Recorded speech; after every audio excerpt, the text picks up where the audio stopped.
बिस्मिल्लाहिर्रहमानिर्रहीम। शुरू करता हूँ अल्लाह के पाक नाम से जो बहुत बड़ा मेहरबान नहायत रहने वाला है। दोस्तों, बहनों, भाइयों, बुजुर्गों, अस्सलाम वालेकुम। तारीख़ इस्लाम में हम किस्त नंबर 222 को आपके सामने पेश कर रहे हैं और इसमें खुशामदीद कहते हैं और इसमें हम बयान करेंगे मिस्र और अस्कंद्रिया की बगावत। हम पहले ही जिक्र कर चुके हैं कि मिस्र के हाकम सिरी बिन मोहम्मद बिन हकम ने फौत होते वक्त अपने बेटे अबैदुल्ला को अपना जानशीन बना दिया था।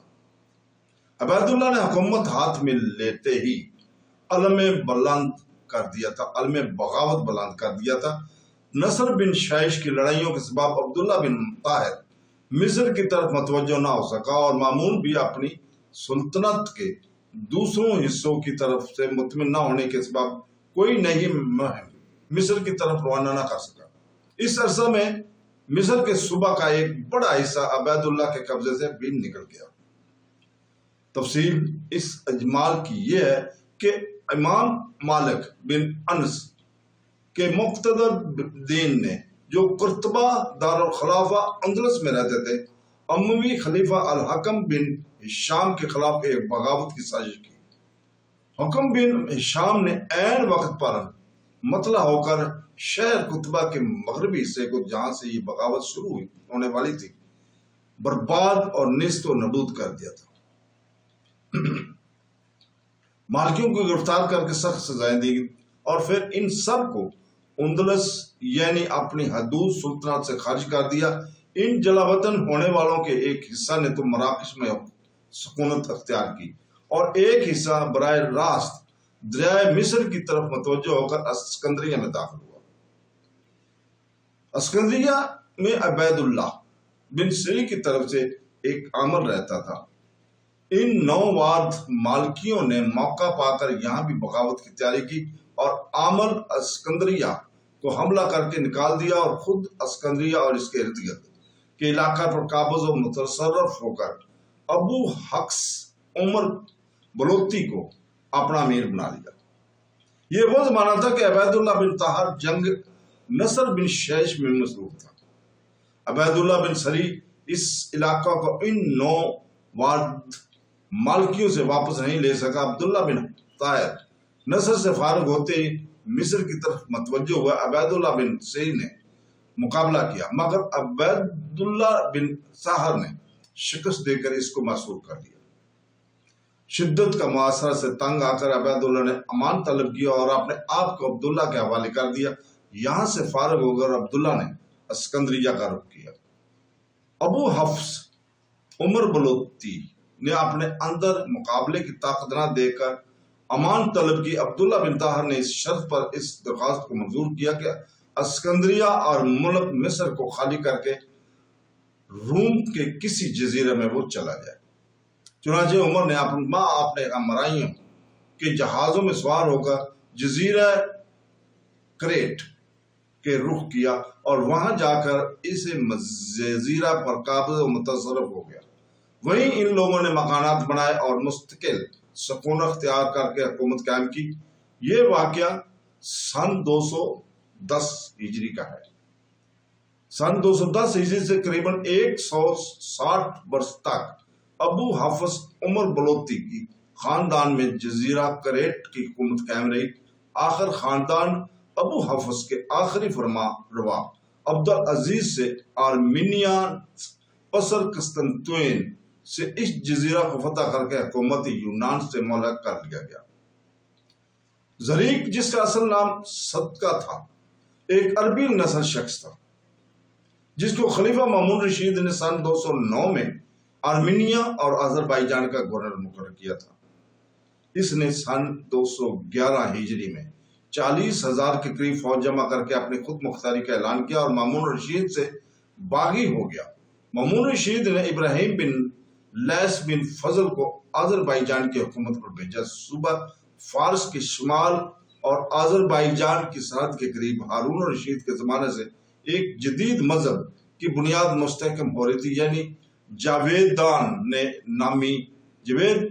नामी मजूसी ने एक नया मजहब जारी किया था। इस मजहब में कत्ताल और खून रेजी और ज़िना कोई जुर्म ना था। यह मजहब مزدوروں کی مذہب سے بہت مشابہ تھا۔ جب جاویدان فوت ہوا تو اس کے ایک مرید بابک خرمی نے جاویدان کی بیوی پر خود قبضہ کر کے اپنے پیر کے تمام مریدوں کی سرداری حاصل کی۔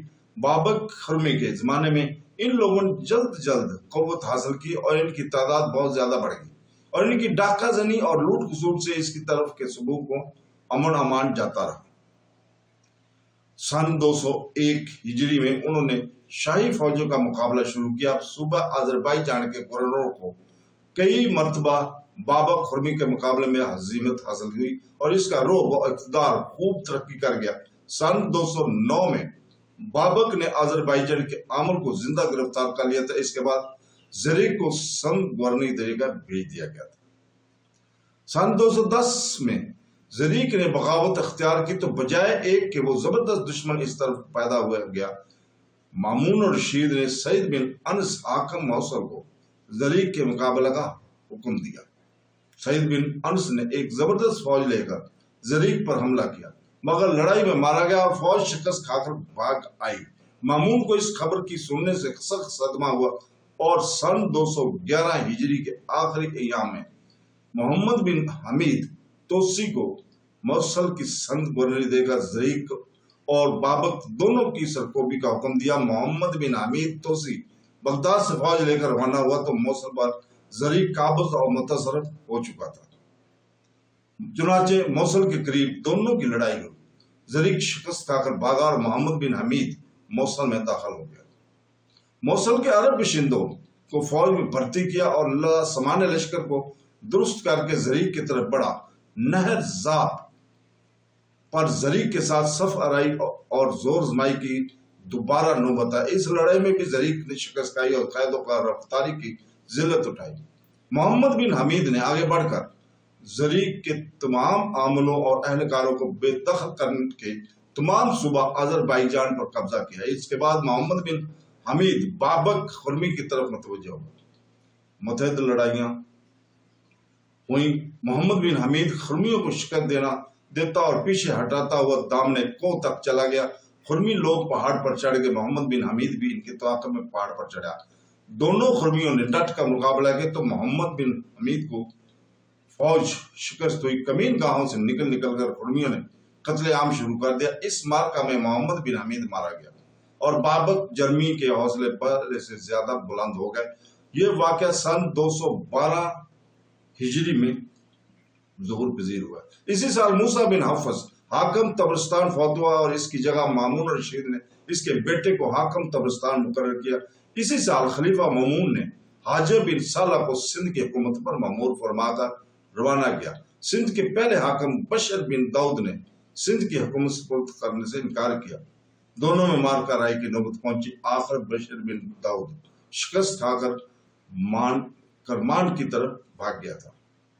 اسی سال یعنی 212 ہجری میں مامون رشید نے عبداللہ بن اطاہر کو مصر سے واپس بلا کر حکم دیا کہ بابک خرمی کے فتنہ کو فروغ کرو۔